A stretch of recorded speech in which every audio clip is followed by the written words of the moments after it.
comments to the chair. Under the Speaker's announced policy of January 9, 2023, the chair recognizes the gentleman from Texas, Mr. Roy, for 30 minutes. Well, I thank the Speaker. Thank my friend from Utah for his time down here on the floor, pointing out some of the things that we most assuredly will not hear from the President of the United States and those that we wish we would hear from him. I can tell you one thing we're not going to hear from the President of the United States tomorrow night in this chamber is any specific actions that he would take or should have taken or apologies for his policies that led to the unfortunate passing 2 weeks ago of Laken Riley. That we know we will not hear because our Democrat colleagues refuse to take ownership of the policies that the President of the United States has adopted and that Secretary Mayorkas has implemented on his behalf in direct violation of their oaths to the Constitution and under the laws of the United States. And as a result, there are Americans who have died. We know that the President of the United States is not going to take ownership over the high inflation that are decimating families, the regulatory state that they put in place that have made the automobiles that the American people need to drive too expensive, allowing EVs pile up on the lots of dealers while we put mandates in place, the extent to which we have now been banning liquefied natural gas exports by shutting down the ability to get them out of terminals, which is making us more beholden to the special interest and the corporate cronyism that was all funded by subsidies under the Inflation Reduction Act, all policies led by the radical progressive Democrats that have complete control of the Democrat Party and that are the puppet masters pulling the strings to which the President of the United States dances. Tomorrow, he won't talk about those things. He'll give a lot of excuses, hiding behind Senate bills and things that allegedly the House of Representatives is not doing.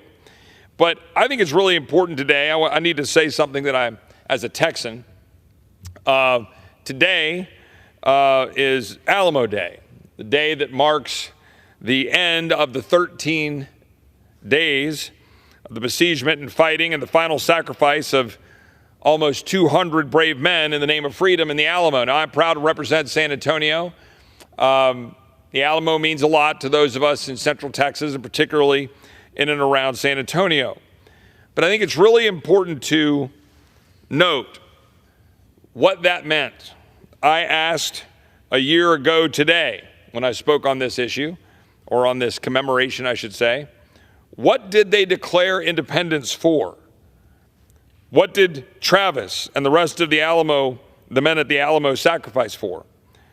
A federal government that opens our borders to cartels? A group of Republicans who campaign on securing the border, but yet run away in abject surrender, refusing to actually do it? That's the question before us right now. That is the question I asked a year ago.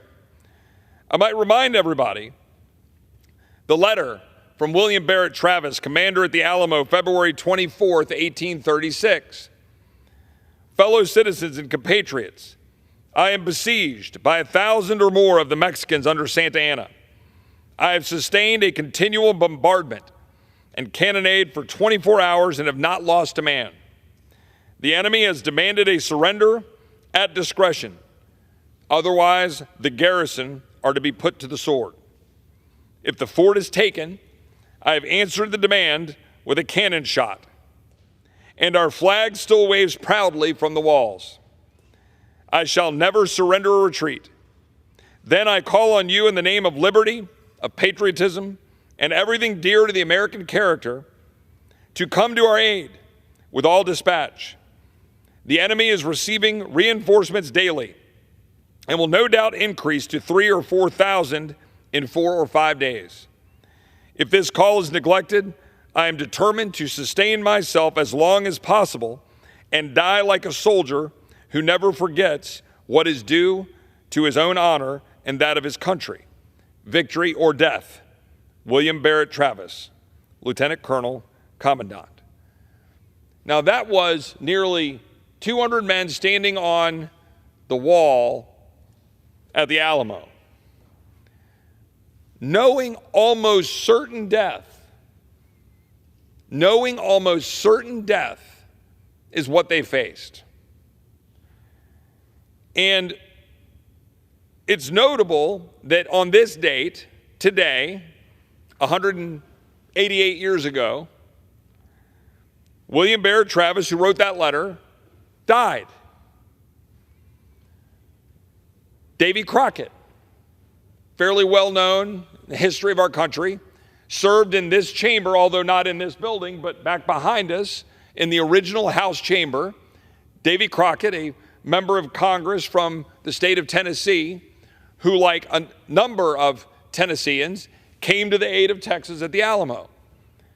Davy Crockett died that day, today, 188 years ago. We Americans love to have our parades. We love to commemorate these kinds of events. Ask a Texan about the Alamo, and they'll fill their chest and stick it out, and they'll talk about how great Texas is. Ask an American about D-Day or about our history and what George Washington did in crossing the Delaware, or talking about any of the great battles that our men and women in uniform have carried out on behalf of this great country. They will well up with pride, they will stick their chest out, and they will talk about how great this country is. But the question that I think needs to be asked, sitting here on the floor of the House of Representatives in yet again another empty chamber, what are we willing to do? What are we willing to do? What are the people of this body willing to do? What are my colleagues on both sides of the aisle willing to do in the face of the massive assault on our country that we're experiencing as we speak? What are we actually willing to do? Because I've heard lots of speeches, even tonight, speeches about how much our debt is piling up around us and how we need to cut spending. Every single member of this body, but particularly my Republican colleagues, talk about the debt, $34.4 trillion. Well, tomorrow it's going to be $34.5 trillion. Right? We're racking up $1 trillion of debt every 100 days. And yet, we give lip service to it. So again, I go back to this point about these men standing on the wall at the Alamo, facing certain death if these reinforcements don't get there, and they probably knew full well that they weren't going to get them, and yet willing to stand there and die. For what? To be enslaved to $34.4 trillion of debt? To be told that you can't get the automobile of your choice? To be told that there's going to be a kill switch that will cut your car off if your eyes dart a certain way? To be told that you must accept untold numbers of illegal aliens coming into your country, getting free services, free education, free health care while bankrupting your country? Is that what those men died for? Did those men die for criminals to be let out on the streets? Did they die so that one of these men's great-great-granddaughter could get murdered as a student in Georgia? Or, for example, in Texas, a young woman that was found dead in a bathtub, cheerleader. Her mom wanted to go see her and expect to go see her at a cheerleading event, comes home and she's dead in the bathtub. Is that what these men sacrifice for? Is that what they put it all on the line for? When we all talk about the men that sat in the foxholes at Bastogne, freezing at Christmas so that we could live in this country, did they fight for those things? And I got to be really blunt here. Did they fight so that Republicans could campaign on cutting spending and today, on the floor of this chamber, vote to pass a bill that without question, undebatably, unquestionably, increases spending significantly in the form of tens of billions of dollars over that of Nancy Pelosi's omnibus spending bill, despite the fact that we had bipartisan spending caps put in place last year, passed in this chamber with majorities of both Republicans and Democrats and the Senate, and signed by the President of the United States. We ignored those caps. We spent more than those caps, and then had the audacity to try to claim to the American people publicly that we cut spending.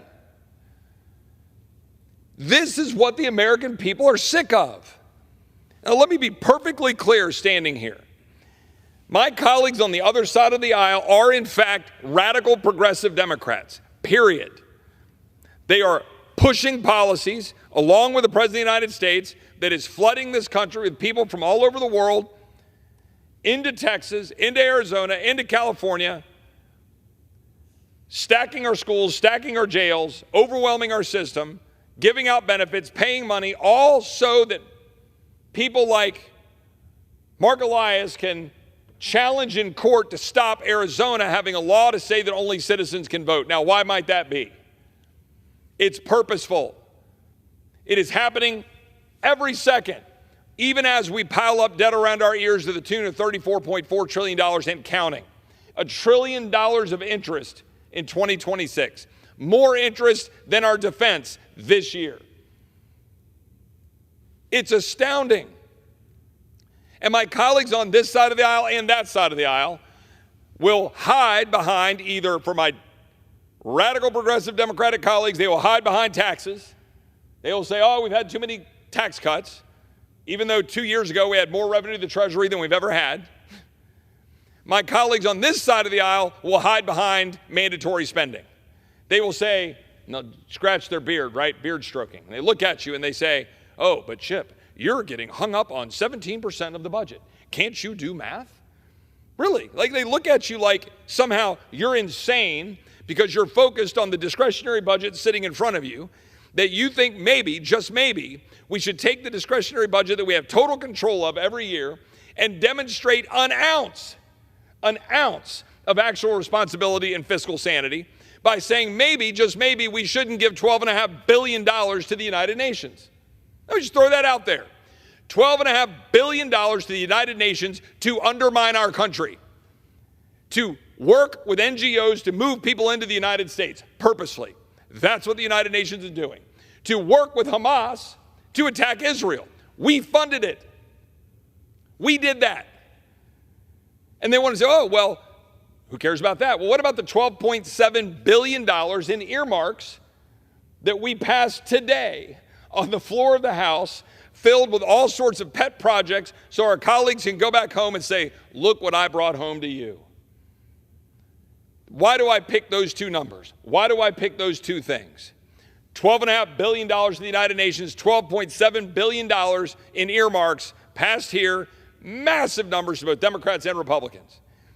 Because you know how much Texas has had to spend over the last 3 years to secure the border of the United States in Texas, the job of the federal government?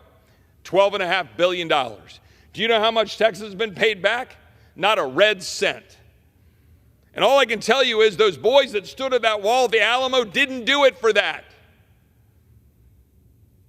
And on Texas Independence Day, on March 2nd, which was Texas Independence Day, I got to tell you, when you read about the history of our independence in 1836 as a sovereign nation for a brief 9 years before we joined the Union, it's got a nice ring to it. But Texas joined that union. And that union and that Constitution says this country is supposed to protect its border. And it's leaving Texas exposed. So with all due respect to Republican leadership, with all due respect to my colleagues on this side of the aisle, when I hear these excuses about we only have a 2-vote majority, well, oh, but sometimes you guys have taken down rules. That is swamp speak for I don't want to make the tough choice and say that we're going to go stand up on that wall like those boys did. That's what it means. It means Republican leadership is more concerned about defense spending for the defense establishment in this town. It means that Republican leadership is more concerned about ensuring that warrantless surveillance of Americans under FISA can continue without changing it. It means that Republican leadership is more concerned about ensuring that we have money for Ukraine's borders rather than our borders. That's the kind of thing we're talking about.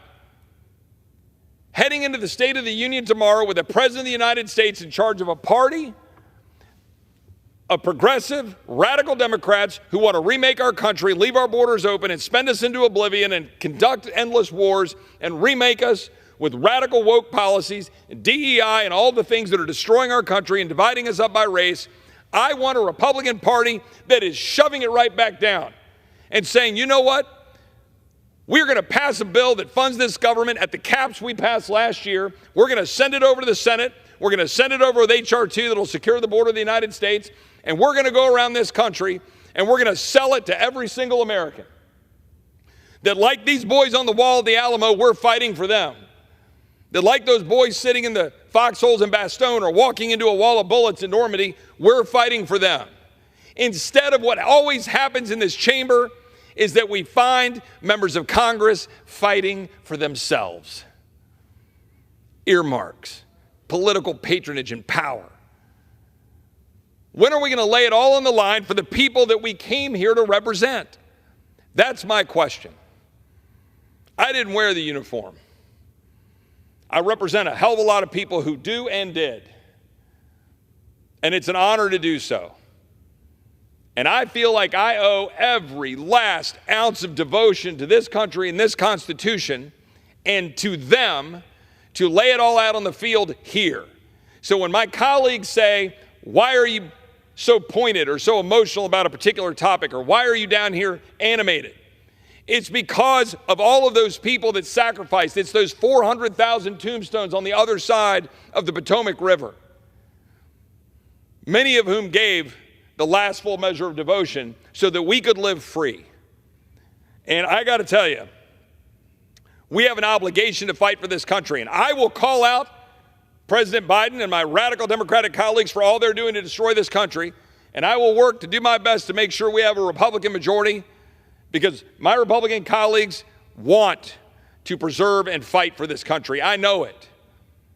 But we're not going to do it by doing what we did today. We're not going to do it by continuing to spend money we don't have, bankrupting our kids, not securing our border, not getting the policies in place that we said we would fight for, and cowering in the corner under accusations of potential shutdown of government.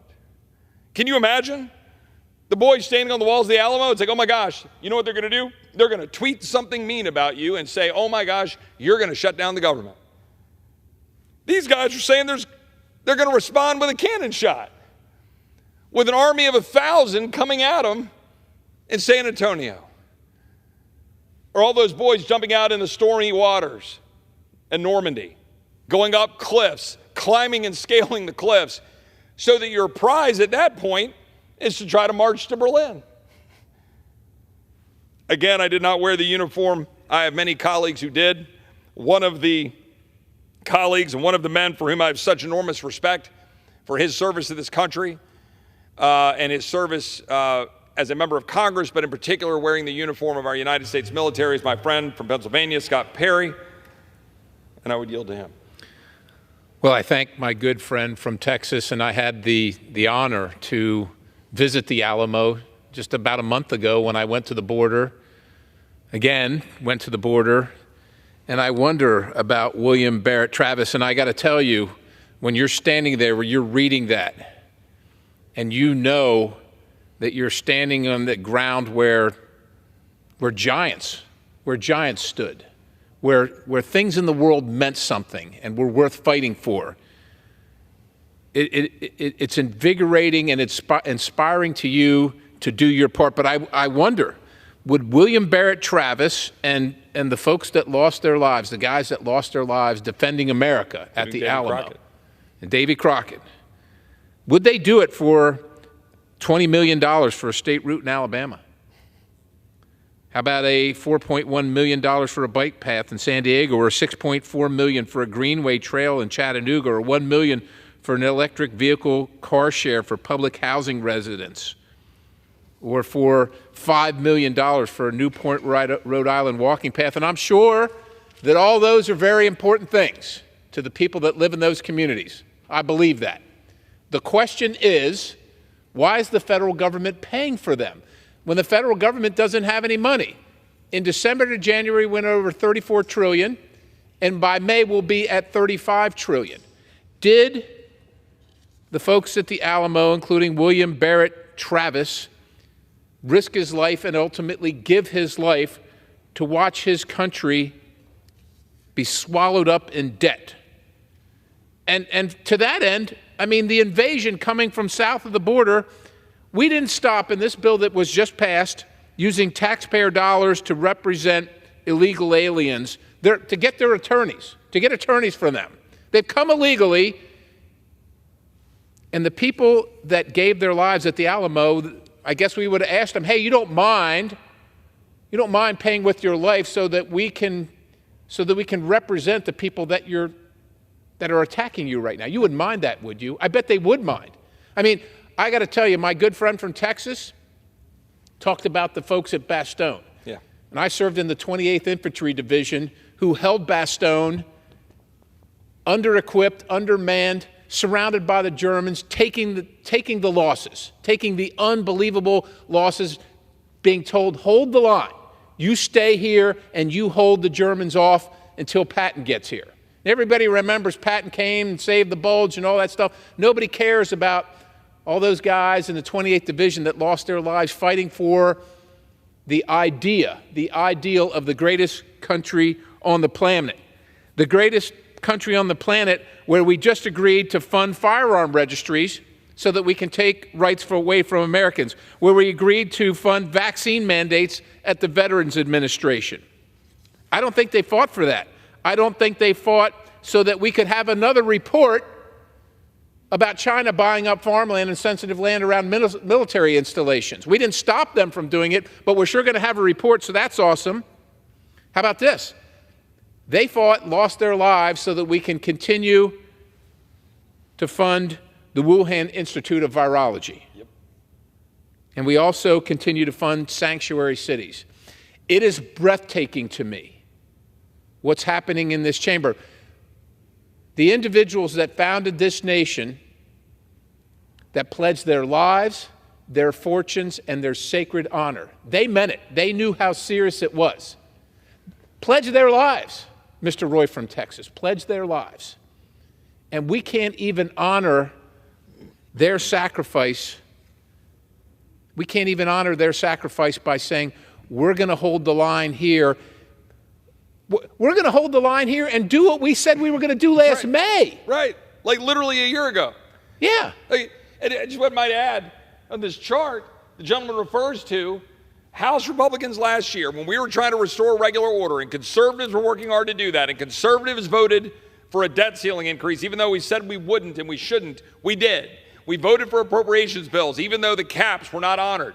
We did. And we got colleagues who were saying that we wouldn't work with them when we did everything we knew how to do. And by the way, by passing 7 appropriations bills, moving 7 over to the Senate, 10 down to the floor, we were able to enact policies to fight the radical Biden regime, right?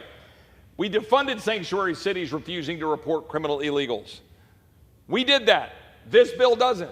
We prohibited the Department of Justice from giving lawyers to illegals, like you just mentioned. We did that. This bill doesn't.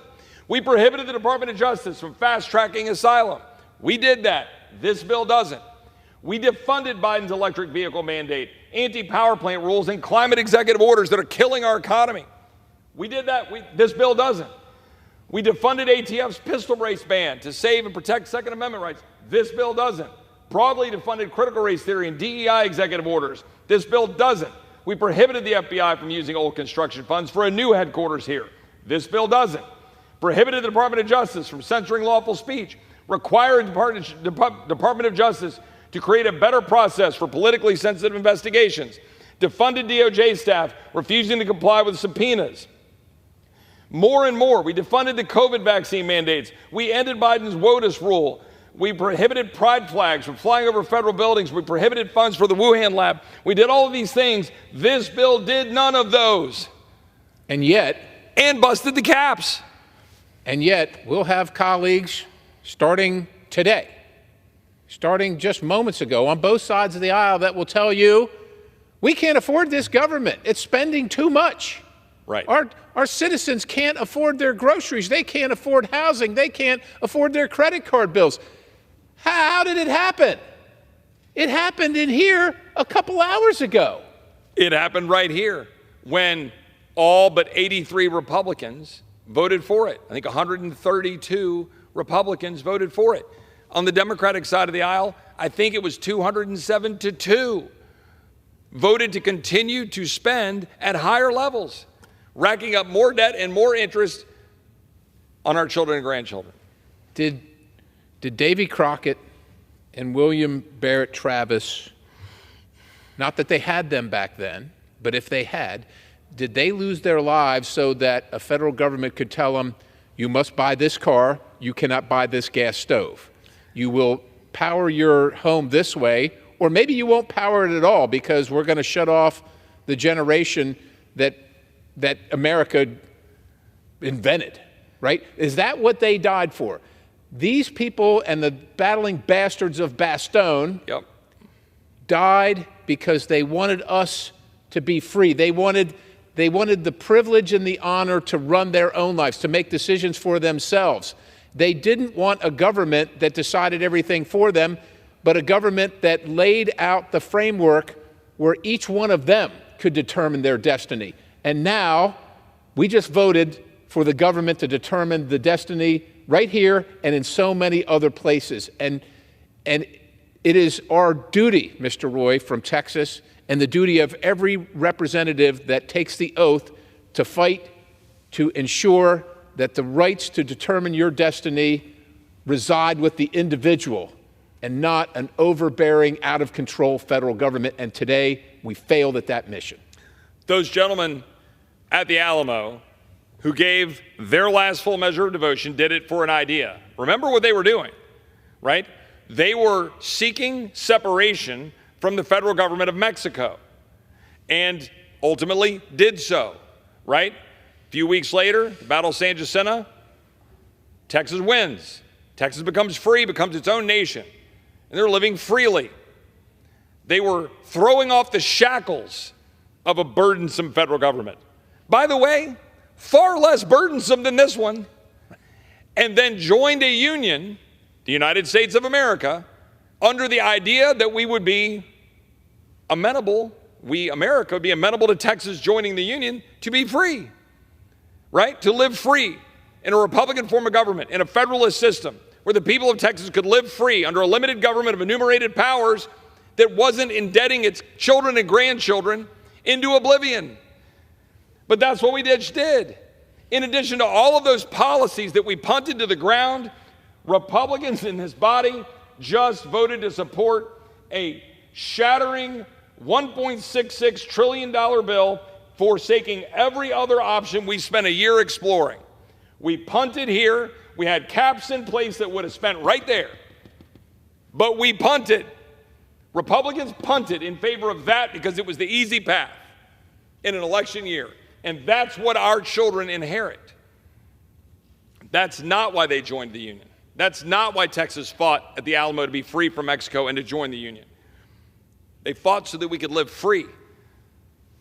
Free from the bondages of economic slavery. Slavery is in many forms, but when you can't make the choices that you should be able to make as a free person because you can't afford to make the choices because your government is taking from you that which you have earned, that is tyranny, Mr. Roy.